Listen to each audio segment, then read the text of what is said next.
नमस्कार, स्वागत है आपका। तेजस्वी सूर्या की बातें हमने लगातार आपको बताई कि किस तरह से वो ममता सरकार और ममता की पुलिस पर लगातार आरोप लगा रहे हैं। वो लगातार कह रहे हैं कि वो काला दिन था। ममता सरकार इस वक्त पे जो कर रही है वहां के युवाओं के साथ वो बहुत ज्यादा गलत है। चाहे वो भर्ती प्रक्रिया में पारदर्शिता की बात हो या फिर एक शांतिपूर्ण आंदोलन, शांतिपूर्ण विरोध प्रदर्शन पर लाठीचार्ज करवाना हो, इसको लेकर भी तेजस्वी सूर्या कह ही रहे थे कि अब इस पे बाबुल सुप्रियो का नाम भी ऐड हो गया। बाबुल सुप्रियो भी अब फ्रंट फुट पर आ गए इस पूरे के पूरे मुद्दे पर, क्योंकि अब लगातार बीजेपी कोशिश ये कर रही है कि ममता सरकार को बैकफुट पर ढकेला जाए, क्योंकि 2021 में चुनाव है। आप जानते हैं अब से 8 महीने दूर ही सिर्फ चुनाव है। और इसके बाद बाबुल सुप्रियो ने जो एक बयान दिया है, वो बयान जो है वो सुर्खियों में छाया हुआ है। बाबुल सुप्रियो ने क्या कहा है? बाबुल सुप्रियो बोल रहे हैं कि बंगाल पुलिस ममता दीदी की पालतू है।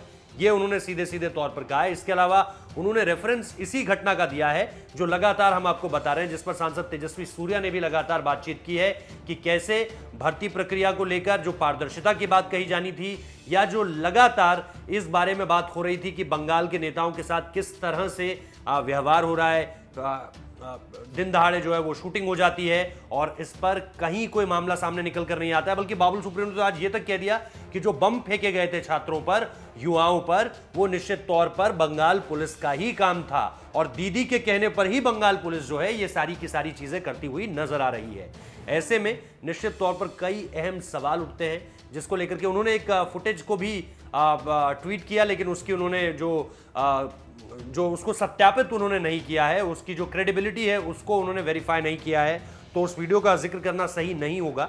लेकिन इसके साथ साथ जो एक अहम बात उन्होंने कही कि उन्होंने एक न्यूज़ चैनल से ये बात कही है कि हमारे एक बुजुर्ग कार्यकर्ता के सर को टारगेट करके पुलिस ने लाठीचार्ज किया।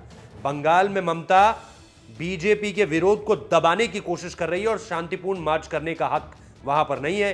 क्यों उनके ऊपर लाठीचार्ज किया गया? वाटर कैनन में ब्लू कलर का सॉल्यूशन क्यों था? ये बहुत सारी चीजें जो उन्होंने ट्वीट करी, जिसके बारे में उन्होंने ये कहा कि जानवरों जैसा सलूक किया जाता है। अगर कोई शांतिपूर्ण तरीके से प्रदर्शन कर रहा हो उसको भी लगातार लाठियों से ही नहीं मारा जाता है, बल्कि वो जो ब्लू कलर का सॉल्यूशन वो कह रहे हैं वाटर कैनन्स में, वो भी बताया गया।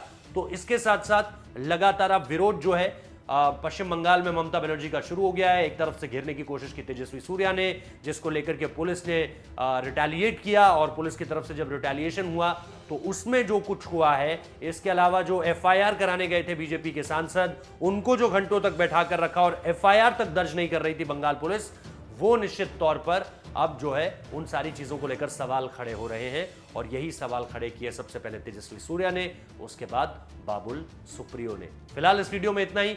और भी जानकारियां जैसे जैसे बंगाल से निकलकर सामने आएंगी, इस पूरे के पूरे घटनाक्रम पर आपके साथ साझा करेंगे। इस वीडियो को देखने के लिए बहुत बहुत शुक्रिया।